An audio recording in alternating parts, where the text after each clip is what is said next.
porta da bota preta, de certo não vem para coisa boa.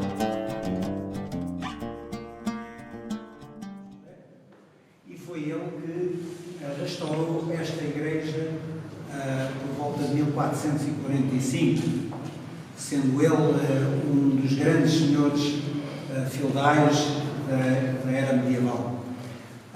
Este túmulo, que é considerado por alguns artistas o mais intacto de toda a Europa desta idade, isto porquê?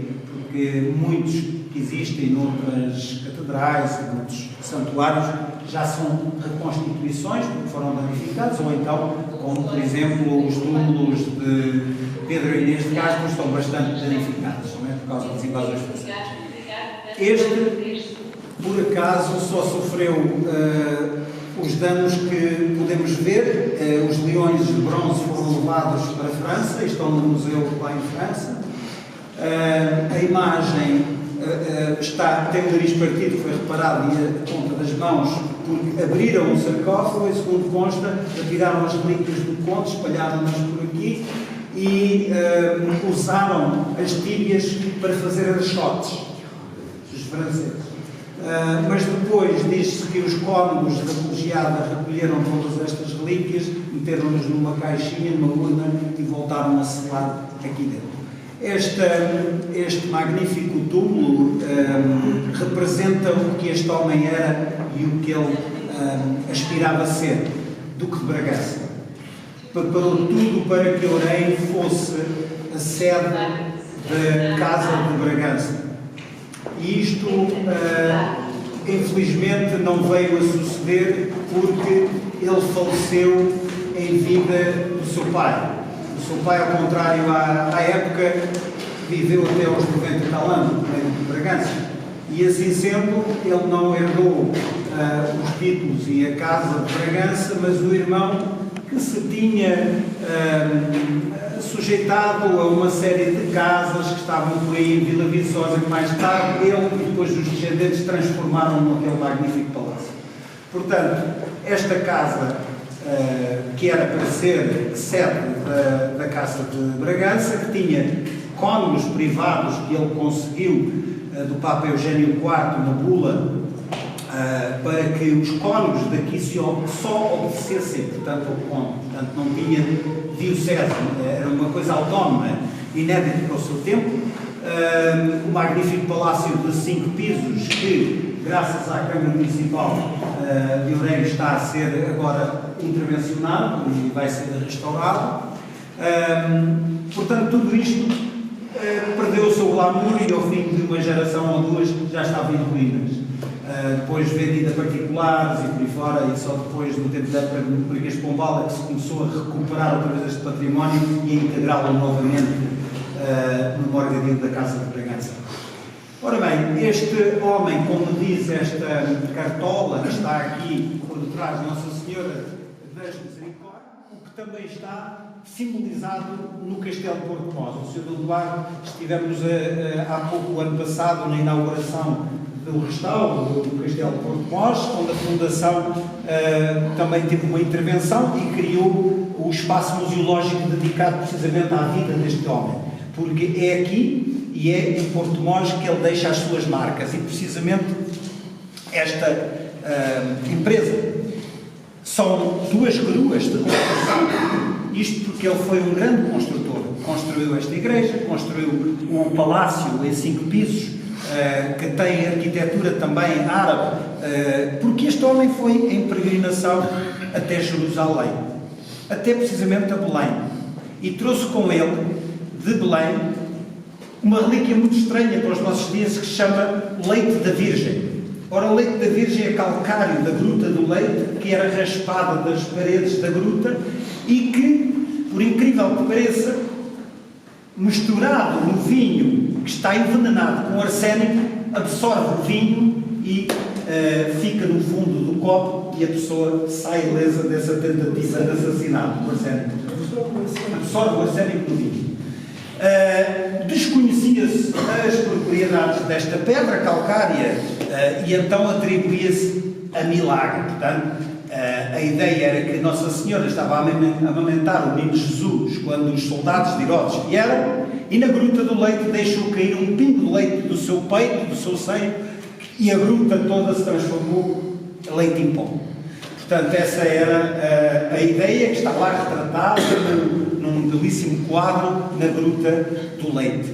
Ora bem, ele trouxe com ele uma porção deste leite e num relicário que usava numa corrente ao peito tinha precisamente um frasco com este leite, pequenina ampola com este leite. Nós descobrimos isto aqui no sótão da igreja em 1995 e através de um estudo que fiz no Museu Nacional de Arte Antiga, do relicário do Eduardo Couto, que era um grande colecionador de relíquias, ele é o meu mentor,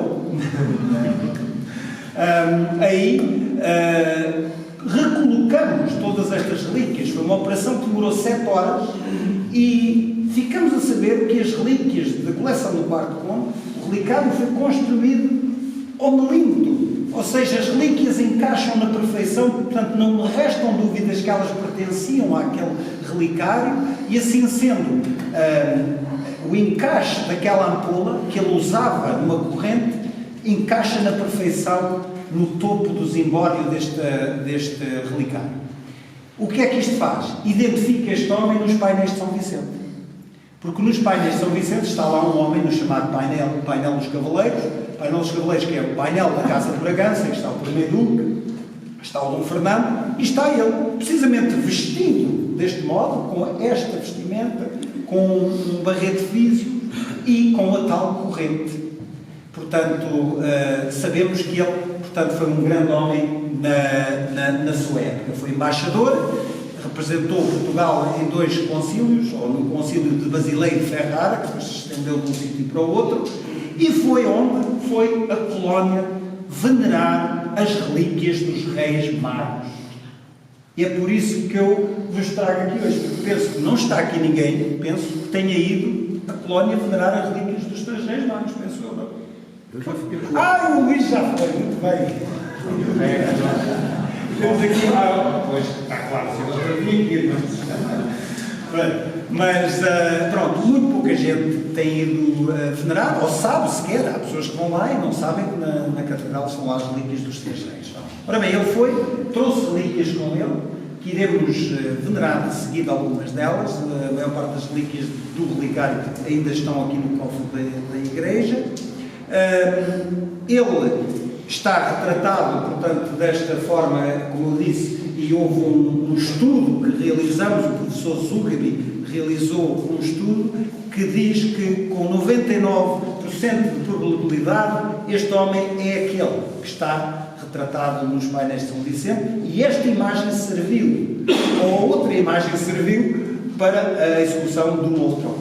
Portanto, não há dúvida que é a mesma pessoa. Alcachofra, o símbolo pessoal que ele, a planta que ele escolheu, porque tinha um caráter muito áspero, um fulano muito áspero, era um fulano muito rico e por isso também era um pouco vaidoso, ao ponto que nunca se casou, tinha uma senhora com quem vivia, tinha 2 filhos dessa senhora, um deles que veio a ser o bispo de Évora, mas nunca casou porque achava que só merecia uma princesa. Ele que era marquês de Conde, mas bom, acompanhou a infanta portuguesa a casar com o imperador no último casamento imperial que houve em Roma, onde o imperador e a imperatriz foram coroados pelo Papa.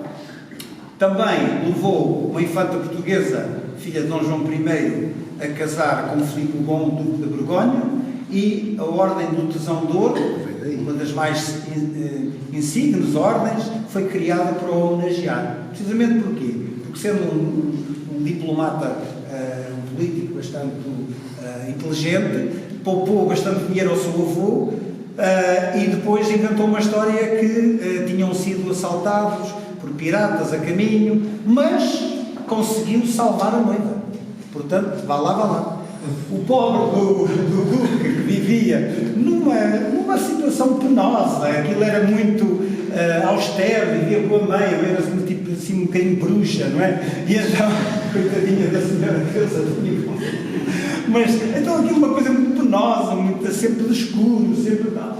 E então a jovem infanta trouxe alegria para o reino, para o ducado. E daí que ele declarou que o quarto conde de Orem tinha precisamente trazido a alegria à Borgonha, tal como Jasão e os argonautas, quando trouxeram o tesão de ouro. E ali criaram a ordem insígne do tesão de ouro. Ora bem, se nós olharmos para aqui, temos duas árvores genealógicas. Eu já fiz o estudo e concluí que cada uma delas representa uma pessoa na família de quem? Dom João I e Dom Nuno Alves Pereira. Portanto, o grande orgulho dele de ser neto de Dom Nuno Alves Pereira e de Dom João I. Rosa Cruz, que não era uma instituição maçónica, era um grupo de cavaleiros que, sendo da Ordem de Cristo, os herdeiros dos Templários, eles decidiram que a ideia do mestre, do infante Dom Henrique, de andar de luto perpétuo e de andarmos a espiar os pecados porque vem lá os últimos julgamentos, que é uma coisa triste e penosa e a gente não celebra a vida, não é? E então a aula dele era mais de uma reforma. Portanto, a reforma era de celebrar a vida, viver bem, viver a vida com alegria e deixar aquele luto perpétuo, porque Jesus ressuscitou. Portanto, da cruz, a flor, e daí Rosa Cruz. As duas gruas elevam um pergaminho que diz, que tem uma palavra neis. Querer dizer nepos é orum invictus sult, neto de quem sou invencível. E o meu nome para sempre será exaltado pelas grandes construções que eu realizei. Portanto, aí, deste lado, encontrei uma coisa muito interessante. Aqui temos uma coisa muito interessante, que é, novamente, os ramos das duas famílias, não é? Dom João I e Dom Nuno Alves Pereira. Mas encontrei uma coisa, portanto, aqui podemos ver, portanto, os Pereiras com a Casa Real, mas aqui temos um leão, e isto vai ao encontro daquela descrição bíblica do Antigo Testamento que diz: a sua descendência brotará da boca do leão, realeza. Portanto, aí está escondidinho, sabemos que este lado é Dom João I, por causa do leãozinho que está ali. Portanto, à volta do sarcófago está em letra arcaica, gótica, toda a fama deste homem, não é? Novamente, outra vez, as suas árvores genealógicas, e aqui, portanto, as armas da Casa de Bragança, que passaram a ser as armas, portanto, de Portugal, depois de Dom João I, porque, ao contrário do que muita gente pensa, a bandeira portuguesa não foi sempre esta bandeira que temos hoje. Os castelos, as quinas, mudavam consoante as vezes que o rei era descendente de Castela e de Navarra. Portanto, os senhores que sabem de heráldica conhecem melhor do que eu, que de facto era assim. Ora, havia uns homens com uns maços e cada vez que morria o rei e tínhamos um novo rei, iam aos edifícios públicos partir todos estes escudos, porque deixariam de ser o símbolo nacional, porque já era outro. Sabemos que o Dom Fernando I era muito mais vezes, porque não era filho bastardo do rei, e então tinha mais castelos, tinha mais elementos nas suas divisas heráldicas. E então, a partir daí, para, de certo modo, criar uma união nacional, para que o povo português jamais optasse por seguir Castela ou outro reino estrangeiro que viesse, quer por herança ou por invasão, tomar conta de Portugal, adotou e consagrou e criou a ideia sagrada da bandeira nacional, com a lenda que foi depois adotada, que era a lenda de São Tiago, Matamoros, passou a ser a lenda de Ourique. Portanto, a bandeira agora é sagrada, foi-nos dado Jesus Cristo antes da batalha ao primeiro rei, e quem é que vai agora mudar a bandeira? Nunca mais. Portanto, as armas de Dom João I é que se tornaram as armas nacionais e são essas até hoje que nós temos. Portanto, última coisa sobre o nosso quarto conde. Aqui podemos ver onde os franceses abriram, portanto, a tampa do sarcófago. Uma última coisa que é esta. Ele conseguiu duas coisas. Uma delas foi a bula do Papa Eugênio IV para a nova evangelização, para a cruzada. A cruzada era nada mais nada menos que a missão sagrada que a Ordem de Cristo tomou de descobrir novas terras e evangelizá-las para Cristo. Esta missão foi dada exclusiva à Ordem de Cristo e por isso só a Ordem de Cristo, até mais tarde a Tordesilhas, é que tinha a exclusividade da navegação e dos descobrimentos. E tudo isto estava centrado em tomar, precisamente na igreja de Nossa Senhora dos Olivais faziam-se os registros, tornou-se a maior paróquia de todos os tempos, porque tudo o que havia no ultramar era registado ali. Portanto, era o padroado, portanto, penso que é assim que se chamava. O quarto conde conseguiu isto de uma maneira muito inteligente. E esta é a última história para terminar, porque está aqui frio. Esta ideia foi dele porque o rei Dom Duarte passou a ser o primeiro monarca, ou talvez Afonso V, os primeiros monarcas ungidos pela Igreja. Até essa época, os reis de Portugal não eram ungidos. Não eram ungidos porque o primeiro rei de Portugal não foi coroado formalmente nem ungido. Foi aclamado pelos vassalos. E até há um quadro muito bonito em casa do Sr. Dom Duarte em Sintra que mostra de uma maneira visigótica ou celta, não é? Ali a levantarem num escudo, não é? E então lá era a maneira de aclamarem os reis. Portanto, o que é que isso fazia? Com que os reis de Portugal fossem inferiores ao clero mais menor do reino. Portanto, um padre, se mandasse calar o rei não podia fazer nada, porque o padre estava ungido pela Santa Igreja e o rei não. E então, a grande missão deste quarto conde era de conseguir a unção, a santa unção para os reis de Portugal. A segunda era a missão de conseguir a bula para a nova cruzada, os descobrimentos. E então ele conseguiu isto desta seguinte maneira. Chegou a Ferrara, chegou a onde estava o Papa e creio que foi Bolónia, agora falta-me a ideia, mas ele escreveu um magnífico diário de toda a sua viagem, da jornada que fez ao concílio. Ele não me lembro agora a cidade, mas depois foi Bolónia, posso estar errado, mas ele nessa cidade encontra o Papa muito preocupado, porque há um antipapa, porque há homens que querem assassinar o Papa, porque não tem homens suficientes. E então o que é que ele faz? Junta os homens que ele trouxe, demorou 10 anos ao Reino de Portugal a pagar a embaixada do conde, porque ele apareceu na cidade onde estava o Papa, completamente vestido de ouro, com um fato bordado a ouro, o cavalo, os freios, era tudo em ouro. E quando o sol batia sobre esta embaixada que chegava, o Papa exclamou, e está escrito no Vaticano: acordai, cidade eterna, pois em mais de 1000 anos que não vês tão nobre príncipe passar pelas tuas muralhas. Ora, ele que era simplesmente um conde, quer dizer, trazia todo um séquito de músicos que aclamavam com charamelas a sua entrada, e as pessoas ficavam assim, mas quem é este gajo? Em bom português, quem é este gajo?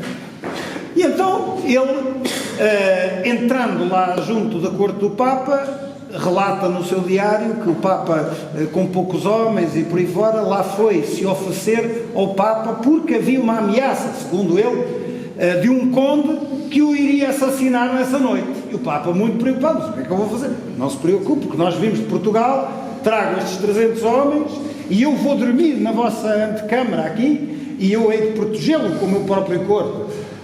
provavelmente foi-se deitar e mandou um guarda ficar lá à noitinha, e de manhã quando chegou, o Papa estava, pronto, ileso, e lá o conde explicou, olha, veio o tal conde, e nós demos uma tareia, e ele foi com o rabo entre as pernas de volta para o antipapa.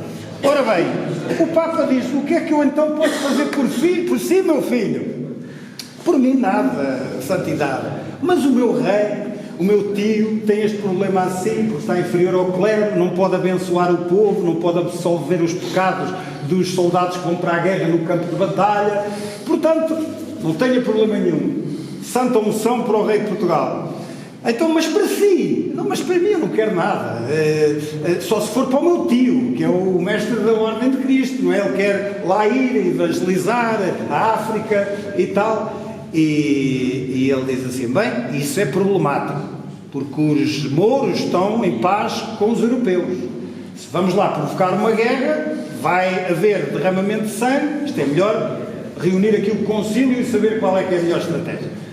Voltou no dia seguinte e o Papa diz, olha, podem avançar com essa cruzada, dou-vos uma bula, mas às custas do rei ou da própria empresa. A empresa seria depois a Ordem de Cristo. Isto porquê? Porque era pecado taxar o povo para ir fazer guerra onde havia paz.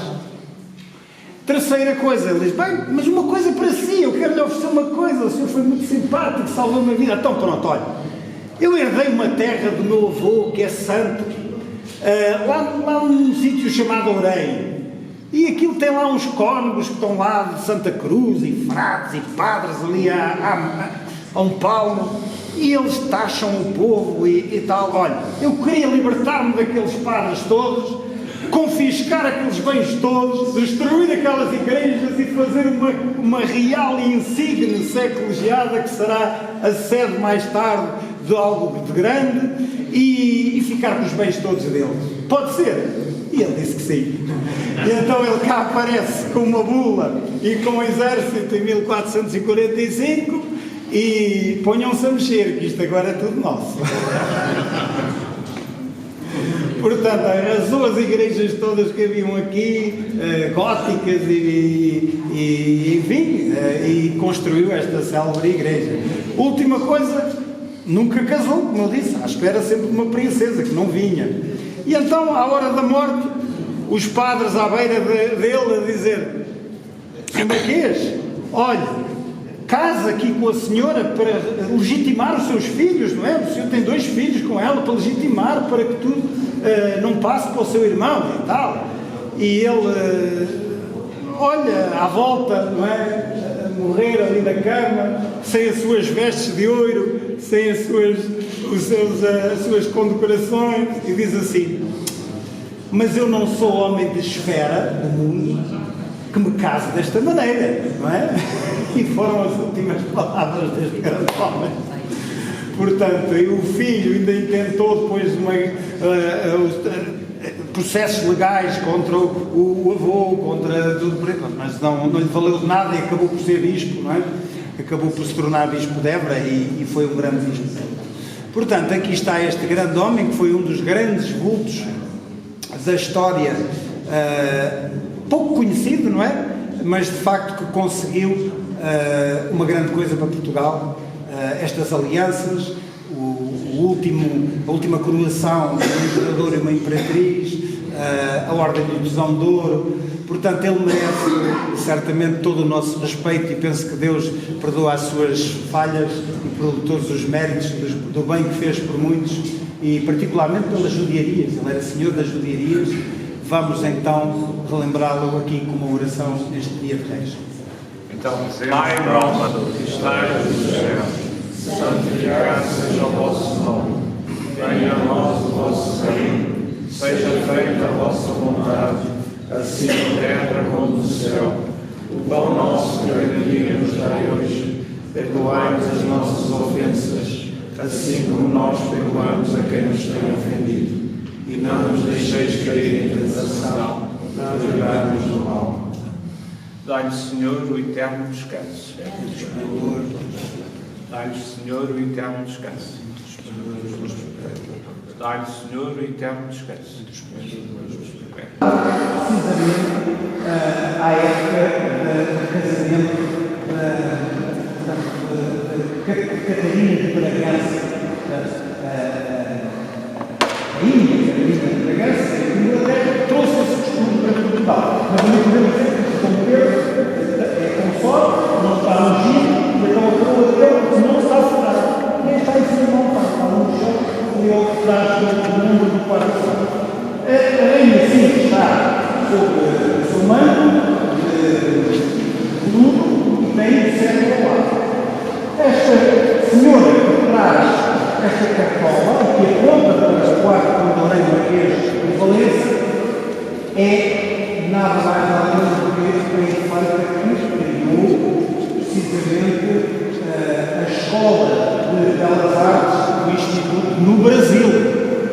Isto sendo a tradição durante muitos séculos, isto era a pintura de Josefa Dóbidos. Ora, lá tinha alguma verdade, porque quando mandamos restaurar o quadro, descobrimos esta legenda, tudo isto, e eu fiz um estudo da fotografia tirada ao rosto desta infanta com o retrato oficial dela que foi feito no Brasil. E, sobrepondo as camadas no computador, são idênticas. Portanto, é ela, quem pintou foi ela que pintou, Mariana Josefa, a infanta Dona Mariana Josefa. E ali havia a tradição de Josefa Dóbidos. Ora bem, o Marquês e Conde de Orelha está, por engano, revestido com as insígnias de Duque de Bragança. Por ser o primogênito da Casa de Bragança, certamente não havia Wikipédia, as infantas pensaram que ele tinha sido um dos duques de Bragança, filho do primeiro duque de Bragança. Então trataram com a armadura, etc. Ora bem, este quadro retrata a época depois do terremoto de 1975. Porquê? Porque a igreja está ali retratada, esta parte redonda é esta aqui. Sabemos que a igreja, na sua forma primitiva, tinha o seu portal principal aqui. Portanto, podemos ver o portal ali como uma cortina, podemos ver as janelas todas estão vazadas, não têm vidro, porquê? Era um terremoto, portanto não tem telhado. E depois coincidiu ali com uma planta arquitetónica da nova igreja que vimos aqui, da fachada lixada. E depois ali isto, uma cartola, a infanta da Dona Josefa Vasconcelos, aponta para o ponto, novamente, ele aponta para o nosso Senhor. Portanto, foi ele que construiu esta obra em honra da Nossa Senhora, da Ilha de Portugal.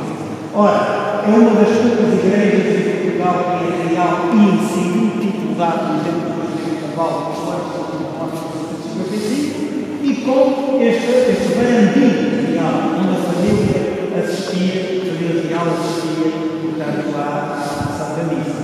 Podemos dizer que quando estávamos ao lado da igreja, tivemos a felicidade de ver o Senhor do Mar lá em cima, durante uma missa nessa inauguração, ao fim de tantos séculos, que é a Ordem de Malta. Ela tem o que não é um crucifixo, muitas pessoas pensam que seja um crucifixo, é sim a fechadura da prisão, junto ao edifício que era o Paço dos Condes e que é hoje o restaurante medieval, onde, segundo a tradição e a lenda de Santa Teresa, ela se fazia pequenina para passar pelo buraco da fechadura para ir pregar aos presos que lá estavam. Dizem que no testamento deixou as telhas da casa para que se reparasse a prisão e que desde a sua morte até aos nossos dias nunca mais houve sentença de morte em Ourém, por causa da intervenção da Santa Teresa. Descobrimos o casco da cabeça dela numa magnífica caixa de prata medieval, no sótão da Casa do Padre em 1995, que era usado para benzer as crianças quando voltavam para a escola em setembro. Portanto, era a tradição, porque a festa dela no princípio de setembro. No Novos Pereira, claro, está aqui, no Novos Pereira, o terceiro condorengue. Esta imagem é muito, muito, muito importante. Por isso, a Real Companhia do Santo Condestado, na pessoa do Sr. Dom Duarte, contribuiu para o restauro através das fundações Oriana e Dom Manuel II, porque esta é a primeira imagem feita pelo mestre José Ferreira Tedim. José Ferreira Tedim. E se formos atrás na base, está lá assinada por ele, em Casa Fanzas, de Braga. Isto data precisamente de 1918, da beatificação de São Nuno de Santa Maria. E se olharmos para a beleza desta imagem, de facto o homem era, como disseram os juízes, o painel de juízes do grande concurso internacional que houve em Sevilha, o Miguel Ângelo de Portugal. Olhem só para as mãos, para as veias, para os detalhes. Jamais houve, depois dele, em Portugal, um santeiro com estes pormenores. Esta imagem também foi oferecida pelo Sr. Affert, aliás, há duas Virgens Peregrinas, o Sr. Affert, fundador da Fundação Oriana, foi ele que pagou as duas primeiras Virgens Peregrinas que percorreram o mundo até à queda do Império Soviético. Precisamente este ano, em fevereiro, vamos celebrar os 800 anos, creio, não é? Acho que são 800, do martírio dos mártires de Marrocos. Portanto, ele viveu com estes homens que foram para Marrocos para evangelizar e foram mortos, e depois os seus corpos foram trazidos de volta para Portugal à espera, enfim, que lhe fizessem as honras de mártires. Ora bem, o que é que acontece? Este homem ficou comovido, porque viveu com estes homens. Eles foram para a África e voltaram em esqueleto, porque realmente, naquela altura, havia o tratamento teutónico alemão, que era de descarnar os ossos, a carne dos ossos, para poder trazer as relíquias, para não haver infecção do caminho e peste. Então, coziam as pessoas dentro de um grande caldeirão para lhes retirar toda a carne. E era o processo teutónico. E os pobres monges, guerreiros teutónicos, era o trabalho deles. Portanto, era de fazer isto em Jerusalém e depois trazer os mortos de volta para a Europa. Foi o que aconteceu, por exemplo, Luís IX, rei de França, São Luís.